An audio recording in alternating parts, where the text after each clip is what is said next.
Hello everyone. Are you all ready for today's story?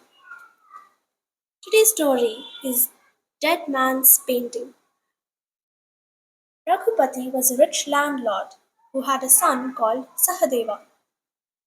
The boy's mother had died when he was very young, so Sahadeva was brought up by his father. He became a spoilt and mean child. When Sahadeva was about 10 years old, his father married a second time. His new wife, Arundhati, was a sweet, good natured woman. Sahadeva was furious when his father got a new wife home and refused to behave well with his stepmother. After some time, when Arundhati gave birth to a boy, Sahadeva started hating her even more. He wanted nothing to do with his stepbrother. Raghupati tried his best to make him see reason, but he refused to listen. Then came a day when Raghupati fell sick. Though he was treated by the best doctors in the kingdom, he soon realized his end was near. He decided to make a will and write down how his vast property should be divided after his death. When he finished writing his will, he called his wife and told her, "When you first read this, it may seem to you that I have done a great injustice, but have faith. I have only done the thing which will protect you and your son Janardhan from Sahadeva's wrath."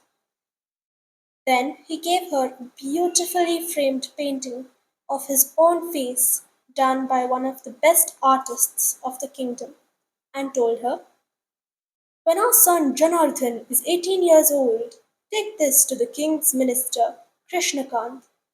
He will see that justice is done to you." Arundhati was puzzled. "Do you know Krishnakant?"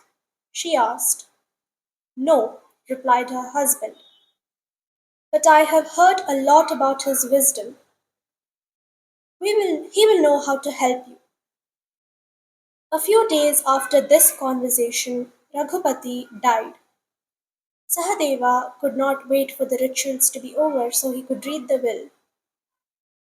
The day came when the will was finally opened and read out. In it, Raghupati had left his large mansion and surrounding fertile lands to Sahadeva. To Arundhati and Janardhan he had left only a ramshackle outhouse and some dry scrub land surrounding it. Sahadeva was thrilled when he heard this. At least his father had seen sense on his deathbed.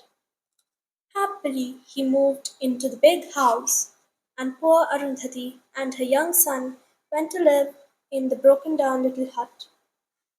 But she remembered what her husband had told her and kept the painting safe with her, waiting for the day Janardhan would turn 18. Thus years passed, and on the day of Janardhan's 18th birthday, Arundhati made her way to Krishnakant's house, the painting tucked under her arm. When she met him, she told him her entire story. Krishnakant was surprised. How was he to help her? After all, he had never seen, let alone known, Raghupati. But Arundhati was insistent. "You must help," she pleaded. "My husband had great faith in your wisdom." She left the painting with him and went back home. After she had gone, Krishnakant laid the painting on the floor and looked at it carefully. He wondered what secret was hidden in it.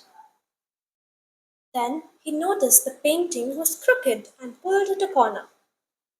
To his surprise, the painting came out, and hidden behind it was a sheet of paper. A letter! "Sir," the letter said, "you must be reading this many years after my death. In my life, I heard many stories about you and how you helped people who are in trouble. I'm sure my wife and son are in misery now. You have to help them somehow. The painting you are holding is my portrait. I can also tell you that the house where my wife now lives has 10 golden bricks. It is up to you to extract those bricks and see she gets them without being harassed by my first son, Sahadeva. It was signed Raghupati. Krishnakant stood quietly for a while after reading this, deep in thought. Then he smiled. He had a plan. The next day, Krishnakant called Sahadeva and a few wise men to Arundhati's house. He got chairs laid out for everyone in the open field outside. To their surprise, he kept one separate chair and would not let anyone sit on it. When everyone was seated, he turned to the unoccupied chair and spoke to it. I will see that things are carried out according to your will. The wisest men of this village are my witnesses. You will at last go to heaven in peace. Then he turned around to the astonished group of people and said, I was visited yesterday by the ghost of Raghupati. Was he not a fair, tall man with a long nose and a mark on his forehead? The people nodded in fear. Krishnakant had never met Raghupati when he was alive, so how did he know what he looked like? Surely his ghost could not be around still. Krishnakant now nodded and sighed sadly. So, it was his ghost that came to me yesterday and said his wishes, according to his will, had not been carried out, and I promised to look into the matter. He asked Sahadeva, did your father leave you the big house and all the fields? Sahadeva nodded, and he left the small outhouse and the land around it to your stepmother and stepbrother? Sahadeva nodded again. And you are sure you have no claim to whatever there is in that house and on that land? Sahadeva nodded again vigorously. Krishnakant now turned to Arundhati and said, your husband's ghost wanted me to tell you that he wishes the house to be destroyed. Now that Sahadeva had said he has no interest in the house and whatever lies in it, I am ordering your house to be demolished right now. Arundhati, almost in tears, did not know what to say. She could only look in horror as Krishnakant's men went up to her little hut with hammers and crowbars and started breaking it down. Sahadeva looked on happily to imagine his dismay. The men came back to the group holding 10 golden bricks in their hands. Krishnakant turned to Arundhati. Your husband left these bricks in the house. Since everything there belongs to you, and Sahadeva has said in front of everyone he has no claim on anything from there, you are now their rightful owner. Take a quick look at the empty chair, he said. Raghupati is happy now. He will go to heaven at last, his soul in peace. With a twirl of his moustache, Krishnakant marched off, leaving behind an amazed Arundhati, now rich beyond her dreams, and a furious Sahadeva who had been outwitted at last, all thanks to the painting of a dead man.